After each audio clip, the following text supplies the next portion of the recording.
ಅವ್ರು ಅಲ್ಲಿದ್ದೇನೆ ಇಲ್ಲಿ ಬಂದೆ.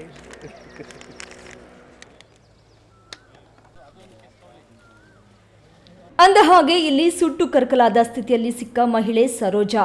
ವೃತ್ತಿಯಲ್ಲಿ ಅತಿಥಿ ಕನ್ನಡ ಉಪನ್ಯಾಸಕಿಯಾಗಿ ದೇವನಹಳ್ಳಿಯ PU ಕಾಲೇಜಿನಲ್ಲಿ ಕೆಲಸ ಮಾಡುತ್ತಿದ್ಲು. ದೇವನಹಳ್ಳಿಯಲ್ಲಿ ವಾಸವಾಗಿರುವ ಸರೋಜಾಗೆ ಮದುವೆಯಾಗಿ ಒಬ್ಬ ಮಗನಿದ್ದಾನೆ. ಗಂಡ ಏರ್ಪೋರ್ಟ್ನಲ್ಲಿ ಕೆಲಸ ಮಾಡುತ್ತಿದ್ದ.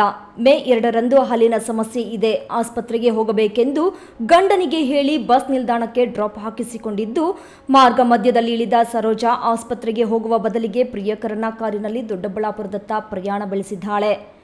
ಪ್ರಿಯಕರ ರಾಮಾಂಜಿನಪ್ಪ ಯಲಹಂಕ ತಾಲೂಕಿನ ಮಾರಸಂದ್ರ ಗ್ರಾಮದ ನಿವಾಸಿ. ಈತನಿಗೆ ಮದುವೆಯಾಗಿ ಒಬ್ಬ ಮಗಳಿದ್ದಾಳೆ. ಗಂಡ ಹೆಂಡತಿ ನಡುವೆ ಹೊಂದಾಣಿಕೆ ಇಲ್ಲದ ಕಾರಣದಿಂದ ವಿಚ್ಛೇದನ ಪಡೆದ ಇಬ್ಬರು ಪ್ರತ್ಯೇಕವಾಗಿದ್ರು. ಈ ಸಮಯದಲ್ಲಿ ರಾಮಾಂಜನಪ್ಪ ಸರೋಜಳೊಂದಿಗೆ ಸಂಬಂಧ ಬೆಳೆಸಿದ. ಇದೇ ಸಂಬಂಧ ಮುಂದೆ ಇಬ್ಬರ ಅನೈತಿಕ ಸಂಬಂಧಕ್ಕೆ ದಾರಿ ಮಾಡಿಕೊಟ್ಟಿದೆ. ಕಾರಿನಲ್ಲಿ ಹೊರಟ ಇಬ್ಬರು ಮಾರಸಂದ್ರ ಮಾರ್ಗವಾಗಿ ದೊಡ್ಡಬಳ್ಳಾಪುರದ ಬಶೆಟ್ಟಹಳ್ಳಿ ಕೈಗಾರಿಕಾ ಪ್ರದೇಶದಲ್ಲಿನ KG ಗುಟ್ಟನಹಳ್ಳಿಯ ನಿರ್ಜನ ಪ್ರದೇಶಕ್ಕೆ ಬಂದಿದ್ದಾರೆ. ಇಲ್ಲಿ ಕೆಲ ಹೊತ್ತು ಖಾಸಗಿ ಕ್ಷಣಗಳನ್ನು ಕಳೆದಿದ್ದಾರೆ. ಕೊನೆಯಲ್ಲಿ ಸರೋಜಳ ಮುಂದೆ ಮದುವೆ ಪ್ರಸ್ತಾಪ ಇಟ್ಟ ರಾಮಾಂಜಿ ಗಂಡನನ್ನ ಬಿಟ್ಟು ನನ್ನೊಂದಿಗೆ ಬರುವಂತೆ ಕೇಳಿದ್ದಾನೆ. ಆದರೆ ಸರೋಜಾ ನಯವಾಗಿ ಮದುವೆ ಪ್ರಸ್ತಾಪ ತಿರಸ್ಕರಿಸಿದ್ದಾಳೆ. ಗಂಡ ಮತ್ತು ಮಗನನ್ನ ಬಿಟ್ಟು ಬರಲು ಸಾಧ್ಯವಿಲ್ಲ ಎಂದಿದ್ದಾಳೆ. ಇದರಿಂದ ಕೆರಳಿದ ಆತ ಮಾರಕಾಸ್ತ್ರದಿಂದ ಕೊಲೆಗೈದ ನಂತರ ಕಾರಿನಲ್ಲಿಯೇ ಶವಕ್ಕೆ ಪೆಟ್ರೋಲ್ ಸುರಿದು ಬೆಂಕಿ ಇಟ್ಟಿದ್ದಾನೆ. ಈ ವೇಳೆ ಆತನ ಬಟ್ಟೆಗೂ ಬೆಂಕಿ ತಗುಲಿದೆ.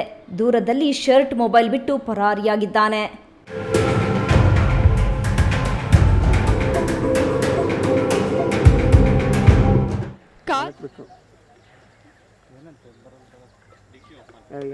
ಇದ್ದಾರಲ್ಲ ಅವ್ರನ್ನ ಕರೆಯೋದು.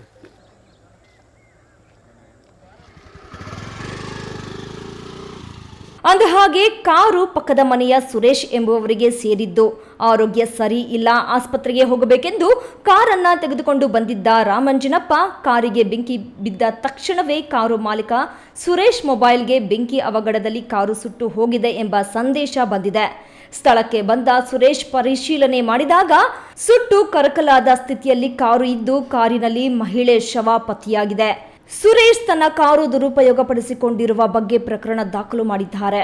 ಅಲ್ಲಿ ಬಟ್ಟೆ, ಶರ್ಟು ಮತ್ತೆ ಮೊಬೈಲ್ ನ ಬಿಸಾಕ್ ಬಂದಿರ್ತಾನೆ. ನಾವು ಇಮಿಡಿಯೇಟ್ಲಿ ಅದನ್ನ ಟ್ರೇಸ್ ಮಾಡಿದಾಗ ಈ ಕುಂತು ಅಂತ ಗೊತ್ತಾಗ್ಬಿಡ್ತದೆ. ಅಷ್ಟೊತ್ತಿಗೆ ಮಾಸದ ಮುನಿಯಪ್ಪನ ಮಗನಿಗೆ ಈ ಗಾಂಜಾ ಕಾರು ಸುಟ್ಟೋಯ್ತಲ್ಲ, ಮೆಸೇಜ್ ಹೋಗ್ತದೆ, ನಿನ್ನ ವೆಹಿಕಲ್ ಗೆ ಫೈರ್ ಆಕ್ಸಿಡೆಂಟ್ ಆಗಿದೆ ಅಂತ. ಲೊಕೇಶನ್ ಶೇರ್ ಆಗ್ಬಿಡ್ತದೆ. ಈಗ ಟೆಕ್ನಾಲಜಿ ಬಂದಿದೆ. ಕೂಡಲೇ ಆತ ಅಲ್ಲಿ ಬರ್ತಾನೆ, ಆತ ಕಂಪ್ಲೇಂಟ್ ಕೊಡ್ತಾನೆ, ನನ್ನ ವಾಹನನ ನನ್ಗೆ ಬೇಕು ಅಂತ ಇವತ್ತು ಇದನ್ನ ತಗೊಂಡೋದ ಅಂತ. ಅದ್ರ ಮೇಲೆ ಆದ್ದೇ ಒಂದು FIR ತಗೊಂಡು ವಿಚಾರ ಮಾಡಕ್ ಶುರು ಮಾಡಿದಾಗ ಕಡೆಗೆ ಮೃತಳು ಸರೋಜಾ ಅಂತ, ಈಕೆ ಜೊತೆ 5 ವರ್ಷದ ಫ್ರೆಂಡ್ಶಿಪ್ ಇತ್ತು. ಸೊ ಆತ್ಮ ಪತ್ತೆಗೆ ನಾವು ಕ್ರಮ ತಗೊಂಡಾಗ ನಮ್ಗೆ ರಾತ್ರಿ ಮಿಡ್ ನೈಟ್ ಅಲ್ಲಿ ಗೊತ್ತಾಗ್ತದೆ, ಬಿಡದಿ ಹತ್ರ ರೈಲ್ವೆಗೆ ತಲೆ ಕೊಟ್ಟು ಸತ್ತೋಗಿರ್ತಾನೆ.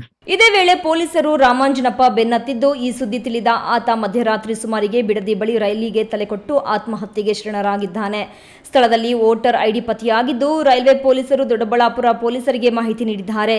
ಕೆಲವೇ ತಾಸಿನಲ್ಲಿ ಪ್ರಕರಣ ಭೇದಿಸಿದ ಪೊಲೀಸರಿಗೆ SP ಚಂದ್ರಕಾಂತ್ ಶ್ಲಾಘಿಸಿದ್ದಾರೆ. ಗುರುಪ್ರಸಾದ್, ಈ ನ್ಯೂಸ್ TV, ದೊಡ್ಡಬಳ್ಳಾಪುರ.